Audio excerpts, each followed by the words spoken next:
Anyway, going into the draft, John. Enough playing around. Yeah, we've got the openings here. Motivate.Trust, you already mentioned it. Abaddon, Viper, they've got the counter pick to the TA. They've got a way of just burning through the refraction, having great lane against that. Flexibility as well if they want to run the Viper off or safe lane in case they find different matchups. OB.Neon, they've got the Hoodwink TA. We already talked about as well. Hoodwink, very popular, great control. TA just almost always wins. We rarely see that hero lose. They follow up with the Earth Spirit here on Neon. So they're not going for any funky supports. I don't see them flexing Earth Spirit mid for a TA safe lane for CTM. That just doesn't sound like something CTM would enjoy because it's not different. It farms. It's not fun. He doesn't get to gank. So it's not something CTM would want to play. Yeah. And I think that just locks it into the Opage hero. Motivate.Trust, they do get the Darkseer. So that should hammer in the off lane here for Motivate.Trust. We've not seen Fearless run that mid, so I don't reckon he's going to pull a Mamang Daya here. It's still possible if you want it. TA lane against Darkseer is also not particularly one-sided for Darkseer. Again, it's a melee hero. Side blades are harder to line up because of the less radius to hit it with the creeps. And the Darkseer does have the Iron Shell to also melt through refraction. So you can kind of flex that way if you want. It really depends on what support Motivate.Trust gets for the Darkseer in lane. You want something to just run around, right? You want the Iron Shell to just harass out the enemy safe laner. So we'll see if Motivate.Trust finds something to get that done. But I guess they can kind of hold into that flexibility if they want to. Yeah, I mean, absolutely. No nature's profit, unfortunately, for Mr. CT. I'm sure he's very happy to see that. I'm surprised he didn't ask Motivate.Trust in the lobby to just ban it out. Like, he usually just tells people, please ban this hero out. I don't want to play it. I know I'm good at the hero. I don't want to play it. Please ban it out. Motivate.Trust, they've obliged. Pango is going to be the pickup from OB.Neon. We assume that should be the off-lane pickup here, so not really revealing that pos 1 of OB.Neon quite yet. Motivate.Trust, they did reveal their position 3 already in the Darkseer. I still think as well it is probably going to be that Viper in the mid lane, so I expect they probably go for a pos 4 pickup here for the side of Motivate. The only question is what's going to suit this draft. Right now they have 0 stuns. I mean, I suppose you could count the vacuum as like a TP cancellation tool, but that's about all you've got. No stuns. Maybe the Viper gets a lot of ATOS, but that's not really great either. I'd say you at least want one support with a stun right now. No matter what it is. You just need a stun. And they're gonna go for a Gyrocopter, which I believe should be their position 1 pickup. Okay. Could be support. Gyro 5 could be a thing. Still, if they want. That does give them a stun. I wouldn't count that right? as a stun, John. It's not a great stun, right? No. We've seen a lineup with this before, with homing missile and chains being the only thing to control, and it falls flat. So hopefully they have a last pick in mind here that just kind of fixes those issues. Otherwise, you're not going to hold down TA.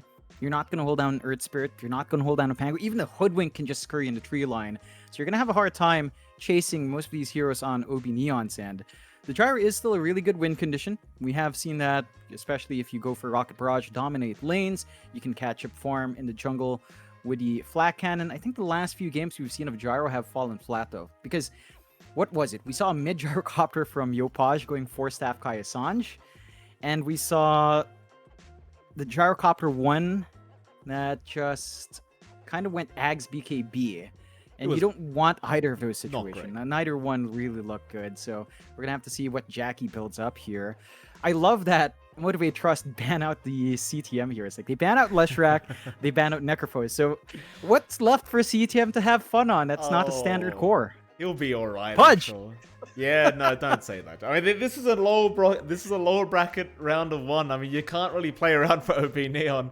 I guess they could go down the Pudge round if they really want. So could Motivate, by the way. They do have the Darkseer, and they won't, though. They'll go down the Sand route, and that makes you start to ask the question, is it a mid-Viper anymore, John, or are we looking at a mid-Sand here from your Pudge? Or rather, excuse me, that was a Motivate.Trust. Never mind. OB.Neon, they're going to go for a Lifestealer. Every time I see Sand King, I just think of Yopaj now. So I can't help but wonder when I see it. But what's Motivate doing? Well, what are they up to with their draft, John? It's all over the place. They've got a lot of flexibility. They do go with a Q Sand King. So it's a Viper mid for Fearless. Standard TA versus Viper lane. The Sand King support does give them stuns to play with. And it does play with the Darkseer well. The issue is when you have Sand King support, Travel's blink timing is basically not there. In fact, you're more than likely just going to look for the blink instead. So you're not going to have access to the Travels to show up in lanes, to get your move speed up, to chase down heroes. There's a lot of pressure on Q to really land his spells, because he is their main control. So the blink is very important for Motivate.Trust in the pause 4. Neon closing out with the Lifestealer. You pointed it out last time, but the Lifestealer is actually a core that I feel is underrated. And if I recall right, it was really in maybe the Animajor Animajor where we saw some Lifestealer plays come out from T1 with Savage. And it's down to the defensive use of Infest instead of looking for those bombs. Like, you don't have the best bombing choices here for the Infest bombs to come out. But if you can say, heal up your TA in the fight, heal up your supports, they can just run away. It makes it hard for Motivate.Trust to fully commit for those kills, and it makes it really awkward for them in the chases. It just boils down to that lack of chase on Motivate.Trust. So I think I'm going to lean towards Neon's draft here, and they've got the TA, even with a counter in Viper. If you stall out long enough, open up the jungle, it's not going to be an issue for the TA, as long as she gets to farm up. And the Lifestealer is a hero that really doesn't need too much farm. Just need the armlet, you're ready to go, join your team, run from there. Absolutely. Fair enough. Motivate.Trust, OB.Neon. Game number 1 should be a very, very exciting matchup between these two. Can't wait to see how this one pans out. Of course, neither team does want to get knocked out early. Preferably, they would like to go through to the second round and still have a chance. And, you know, you're looking at this lower bracket of the Loopet Pro Series 7. I mean, there's so many teams already that could just go all the way through the lower bracket. We just saw SMG destroy AG in the first series. And now, either of these two teams, we know very well, could take it all the way to the grand final. Enough talking about that. We'll head into game 1. We'll see how this pans out. Motivate.Trust, OB.Neon, game 1. It's always that thing with Southeast Asia. All of the teams are so competitive. We see it in every tournament, in every DPC season.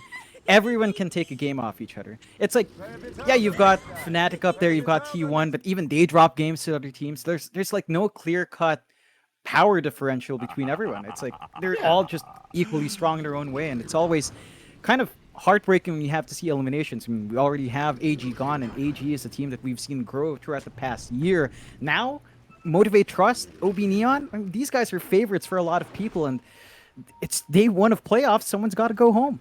That's what I always go back to, John. I mean, SCA, it's like the hyperbolic time chamber of Dota. And CTM, it's going to spot out Motivate.Trust. I don't know if Motivate want to keep going for this. It looks like they do as they get a double burrow strike off, straight onto Genuel, but now the roll back in and the double bushwhack, locking them in. Set 0, he's going to try and go for a run. He's got the Aphonic shield, and it looks like Genuel has still been caught out. So this rotation will work for Motivate.Trust. It's a 3-man burrow strike now. They've got Shanks as well. They might even find Enryu on the Pangolier. Yopaj, all he can do is clap.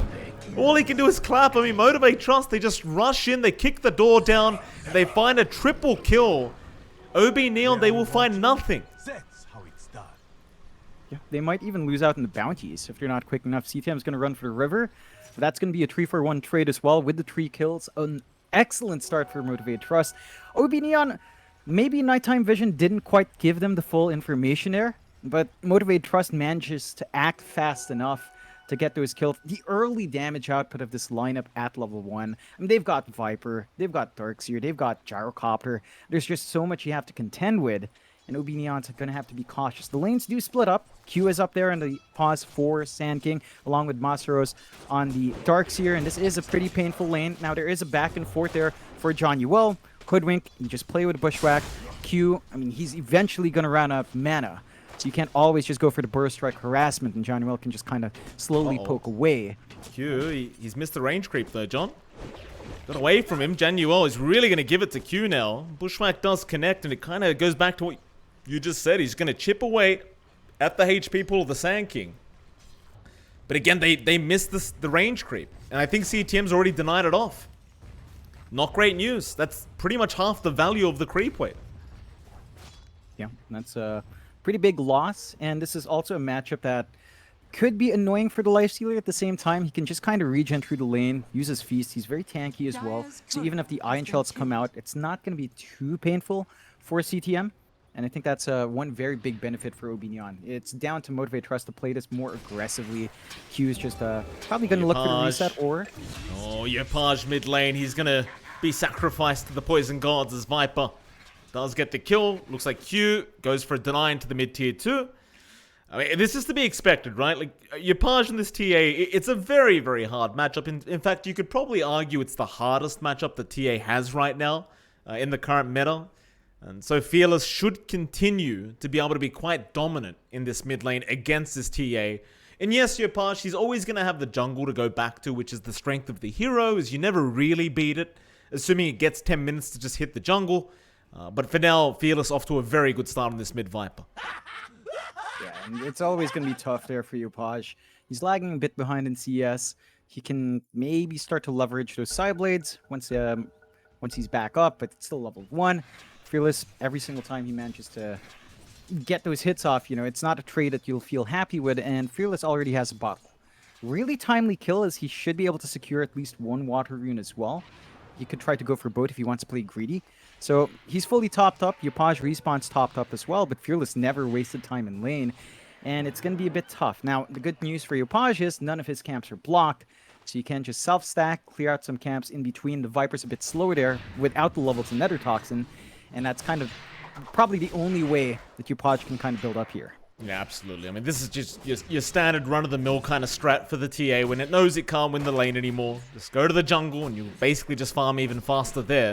Of course, down at the bot lane, which is the last lane we haven't really talked about, you're going to have Enryu there on that Pangolier, Set0 there on the Abaddon, and of course you have your POS1 Gyrocopter as apparently top lane. Genuel does drop again. Who would have guessed, John, the double Iron Shell at level 3 now for Masaros really going to start hurting.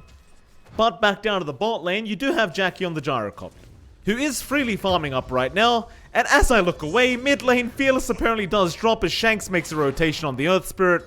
We're not going to talk about the bot lane anymore, John. We'll just focus on the top and mid lane. Yeah, that's where all the action is. Love the response from Neon to bring Shanks forward. And it's one of the things when you have the Earth Spirit 4, you do want to be active. You do want to get more kills on the map. If you can't find it in the bot lane, you look to the mid. And they just kind of line up. Punish, Fearless. It's a Viper. Oh. Rage has you. Oh, how does that bushwhack miss? I'm pretty... these bushwhacks, John, I've played Hoodwink a lot. These bushwhacks, sometimes they don't connect, and it has you wondering, how did that miss? Genuel, he won't connect it this time around. I thought CTM may get caught after that rage that he'd committed, because you have the double Iron Shells with Masaros and Q, but they never make the jump in. Maybe now they could, but CTM has the rage again, and it looks like MTG, they just want to keep going after these creep skips, but Masaros is going to try and help out. CTM, though, wants to keep up the chase. The surge is going to be there. Q, Sandstorm out. Sentry has been placed. Burrow Strike not available. I mean, CTM is going to be able to take the kill and pretty much deny the wave away from Motivate.Trust in this offlane. Yeah, it's a big win for OB.Neon. And again, it comes down to Lifestealer against this lane. Sure, the magic damage is good from the Darkseer, but you have a ton of HP on CTM. If you run up and try to trade as melee heroes, he will just lifesteal through you and slow you down as well with Ghoul Frenzy and Feast. So it's not all too bad for CTM to actually stand there and trade hits as long as they get the control off from the Hoodwink.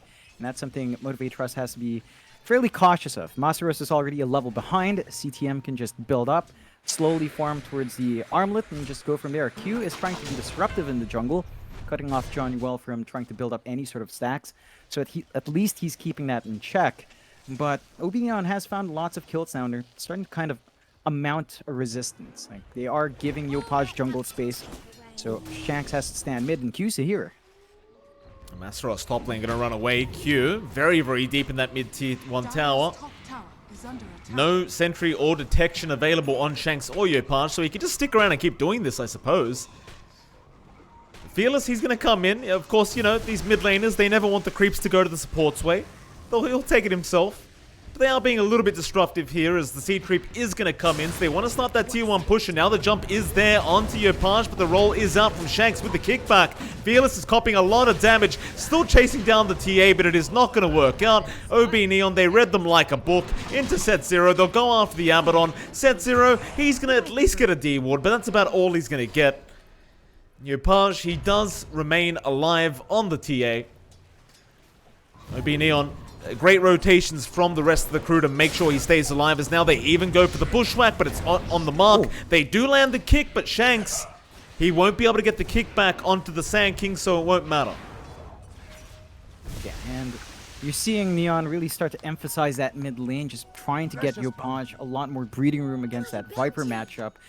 The one thing Neon's doing by, kind of doing this, though, is that Jackie gets a free lane bot, right? The lane we kind of ignored because it was just kind of empty of action. He's just farming up, and that could be scary. With a Gyro with Flat Cannon leveled up, the jungle's going to be very open. Oh, cute. It's a lot of damage out onto the Sand King. Burrow Strike not going to be there for a while. He's definitely dead. They just want to make sure Yopaj does take the kill, so at least he gets that bonus gold. As Masaros Vacuum is there. Yopaj, he tried. He gambled, hoping that Masaros wouldn't have the level 1 Vacuum, but he did. Apart from that, though, there was no real way out anyway for him. He was guaranteed to die there to the Viper. It's starting to build up a bit back and forth. You're seeing the aggression line up. Very nice trade coming out from Motivate.Trust, slowing down Yopaj. He is the big farming hero. I think when you've got the TA Lifestealer, you do have to focus more on the TA. Right? Like, you have to get this guy farmed, and Motivate is doing the right thing. They're just invading that jungle. They almost baited Januel there with the sentry, but Q, he didn't have the vision to go for the burrow. So they know that there's an obs ward up there. Set Zero, he does have more wards. In fact, Q's going to take care of it. He's just going to make sure that Januel is nowhere nearby to try and go for the deny. However, Yopaj now going to come in from the backside, and there is going to be a bit of a kick out onto Set Zero. They'll try and go onto the Abaddon, and they even have the infest there from CTM. Nice, easy pick-off for OB.Neon. I'm sure they'll be very, very happy about that. Mind you, John, while all this is happening, the one man we haven't really talked about whatsoever is Jackie, and he is well and truly freely farming up on this gyrocopter. Yeah, I mean, it's a free lane. He levels up Flat Cannon because it's a passive lane. So you can just flash farm like a madman in jungle now. Self-stack, clear out camps.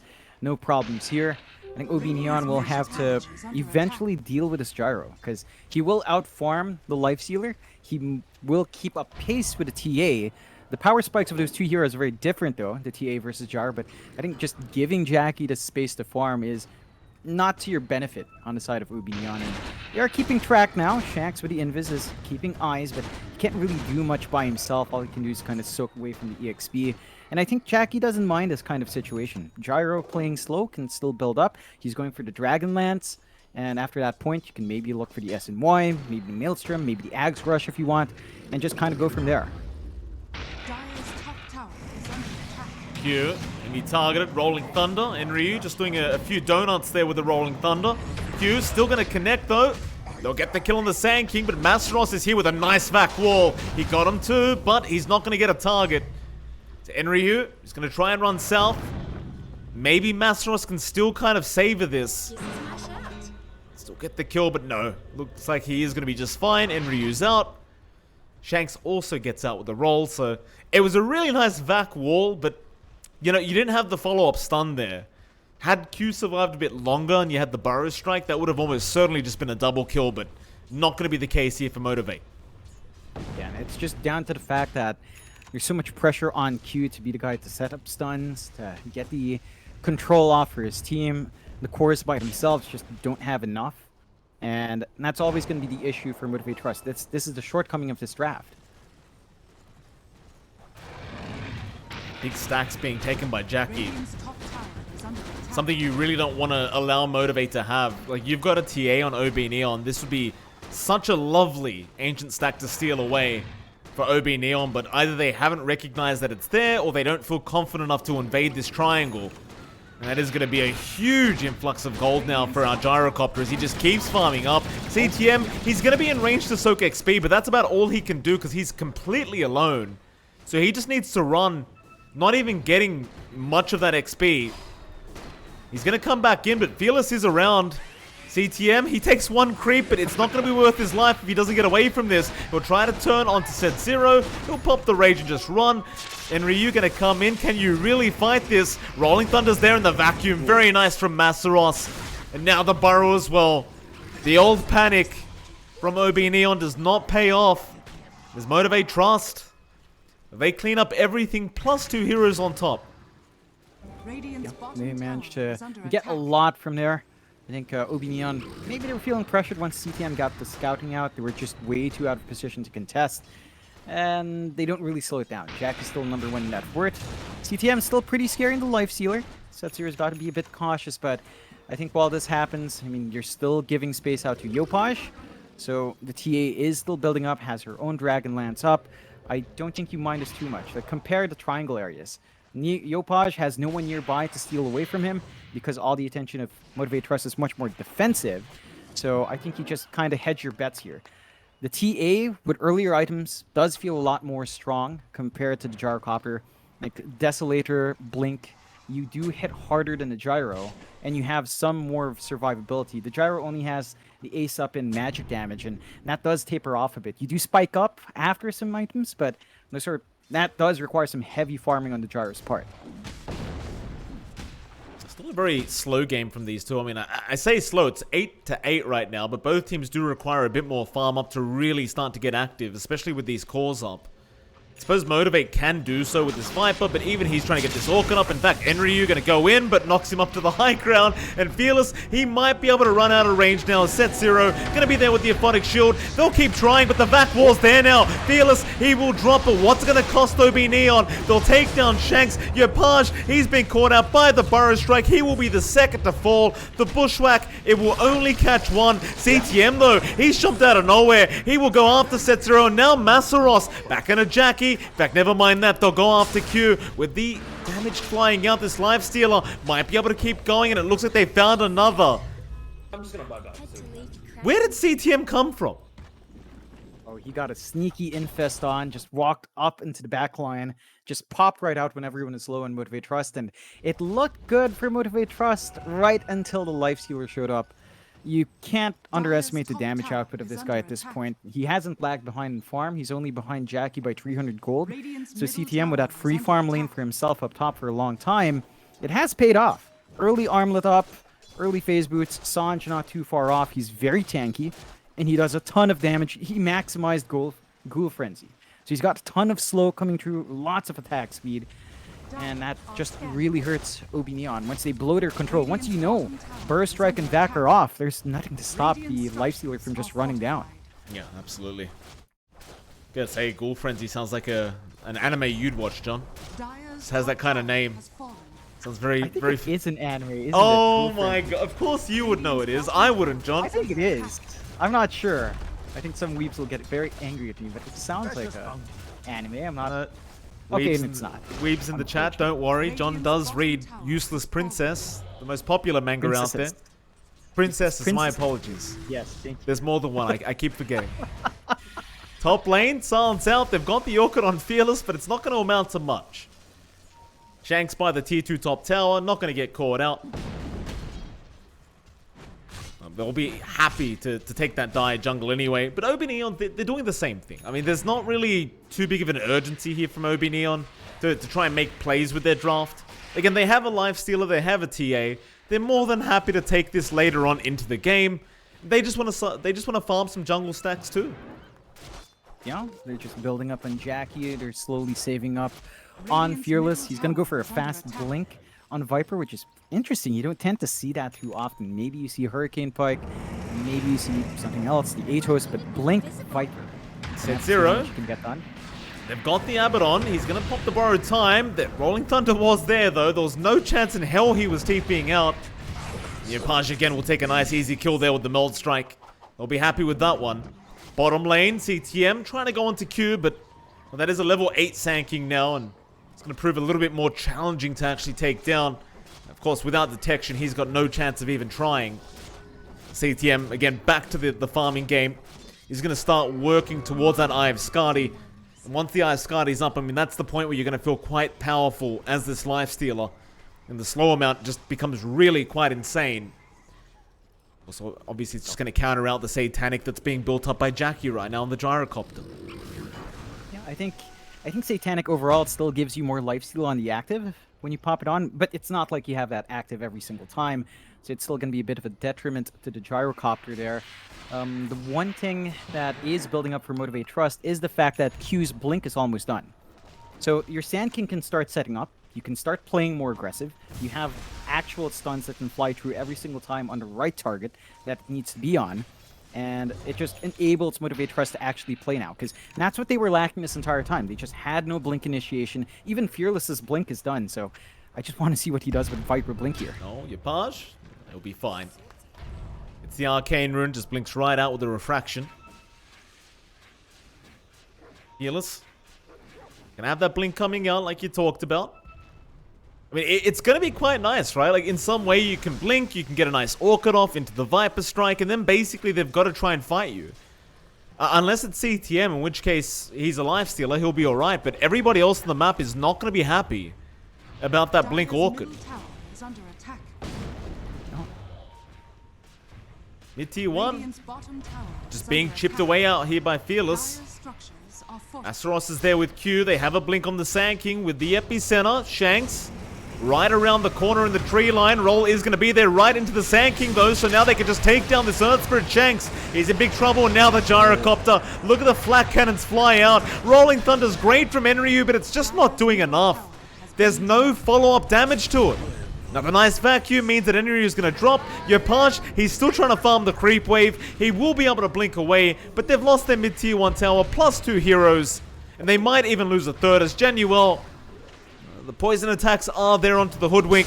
And the Burrow Strike does come in from Q now. A third hero down. Motivate.Trust looking very strong so far in this game 1. OB.Neon yet to find their footing. Or maybe they could turn. Jackie, Infestus there. They're going to roll in, try to blow up the Gyrocopter. Magnetizes out, but it's still looking bad. They don't have the damage. Jackie just baits them in nice and calmly. CTM, he's going to keep trying to charge forward with the Sharpshooter, and now Yopaj goes in, but they're still lacking the damage. They can't get anything. Now the turnaround again. The Vacuum War dropped, and now the double Burrow Strike is in. Yopaj, he's been left behind. He can't find a kill. And that's basically a full team wipeout for Motivate. Hell, I think it was more than a full team wipeout. I think that might have been 6 heroes over that course of a minute. Yeah, they just get so much out into the team fight, and they're going for more. Oh, make it a 7th. Genuel is going to try and run. He just respawned. They might just find him. He's trying to hide. Juke and Jive, but there's your vacuum. Masseros pulling the old Dyson out. And that mid-tier 2 tower not going to last very long. They've got the fortified to stall, but the big issue here is that the Desolator for Yopaj isn't up, so there's just no damage. Another nice Burrow Strike in from our Pos 4 Sand King onto the Earth Spirit. Shanks, he's a very, very sad and silent Earth Spirit right now as Fearless just throws the poison at him. 8k net worth advantage now for Motivate.Trust. And I'll tell you what, John, they've been telling us a lot that they needed to fix up their laning stage. It looks like, at least for game 1, Motivate have done just that. Yeah, they fix up their laning, and they fix up their late game, mid-game to late game decision making. They're playing together as a team. This is where we've seen them fall flat. You know, they go in one by one, someone gets caught out, they stream in. This time they're sticking together as a unit, their execution's clean, and they're going into the Roshan. They have such good wards here as well from Motivate.Trust. Entire top jungle is just covered. They know if OB.Neon's coming in, and OB.Neon has no wards. They only have the triangle ward. They've got no information on the map. This is just very smooth from Motivate.Trust so far, as they will pretty much just clean up this Roche for free. That they will. They're trying to break the gap there with Shanks and Enryu, but they just could not get there in time, and of course they had no vision to know when to go in. So now OB.Neon, pretty massive advantage for them. Or excuse me, rather disadvantage is what I was meant to say. Motivate.Trust have the advantage. They've also got the Satanic up on Jackie as well. So even with that Iveskadi coming out on the Lifestealer, in fact, never mind the Iveskadi, CTM, he's decided he wants a Satanic himself now. So that Satanic, it's going to do a lot of work here for Motivate.Trust. And so far, Jackie hasn't died anyway. He's not really at risk. In fact, he's going for a tier 3 tower now. And there's just no real defense that can come out from OB.Neon. Like, their team fight on paper is not as good. They rely on Burrow's there, Q. He's just on target constantly on the Sand King. Been a very effective position for Sand King we've been watching here from Q. He's going for 2 force. I mean, why not? I think they know how far ahead they are. I guess with the Aghanims up, he may as well get some tier 4 tower damage going. They get the mid-racks. He's actually going for it. Jackie, hold on a minute. This is a bit too early, isn't it? They're going to dive in onto the Earth Spirit again. Shanks is down. Are they really going to go for tier 4 towers at 21 minutes? Yes, they are. Yes, they're committed. Fearless, he doesn't have the shards up yet, which is a bit of a shame. That would have sped things up quite a bit, but Motivate.Trust, they've got somewhere to be after this series, John. They've got no time to waste. Oh, yeah. Where's OB.Neon's defense? They're smoked up. I think they can't believe it. They're like, wait, they're hitting tier 4 towers. Surely they're going back for another Rax or something. But no, tier 4 towers it is. I mean, they've got outer towers still existing here for OB.Neon. Burrow Strike is there again. Q setting up. Now the Rocket Barrage is out. CTM, though, he'll get to work onto Jackie. They're on that gyrocopter, and they'll get the first life, but can they get the secondary? Masteros moving in, looking for a big vacuum, or rather wall, but he won't have the vac up. Jackie now going back in after CTM. The Infest is going to be there now. Shanks kicks back Masteros. Is it enough? They do secure the Darkseer kill, but they'll lose Shanks again. They at least do find Fearless as well. CTM, he's really getting to work now. A double kill out for the Lifestealer. Jackie, he's surrounded. They may have gone a bit too far here. Are they going to get punished even further? It doesn't seem like it is now. A Burrow Strike again. Q just continues to set up at CTM. He'll turn around with that Satanic. He gets another. He'll go after Fearless. The buybacks were there from the Viper. Fearless, he doesn't want to die like this, but he might have no choice in the matter. He's dropping low, but they do get Yopaj on the TA. Fearless somehow survives. Januel and CTM now, the ones to try and run.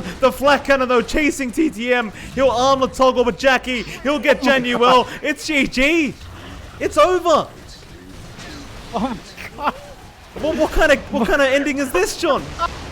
Motivate.Trust. They looked at the time. They thought, no, not going past 22 minutes this game. We're going right for the jugular. And I'll tell you what, that is impressive.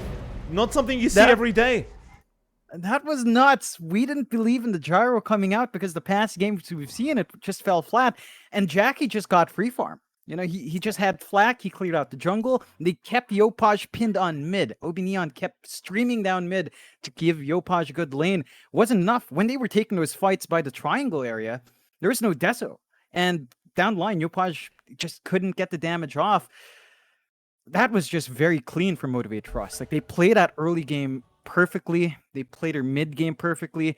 You know what it's down to? It's down to them being so keen as a team. It's B1 and B2 on Masteros and Fearless. They're feeling it, man. They're feeling it. That they are. I mean, clearly they've had the Merienda done. They had a quick banana before their game, and it's working out very nicely for them. We are going to head to a 10-minute break, though, and right after that break, we'll come back for game 2, and we'll see if Motivate.Trust want to keep speed running, or if OB.Neon are going to try and run a speed run here in game 2. We'll see you all again very soon.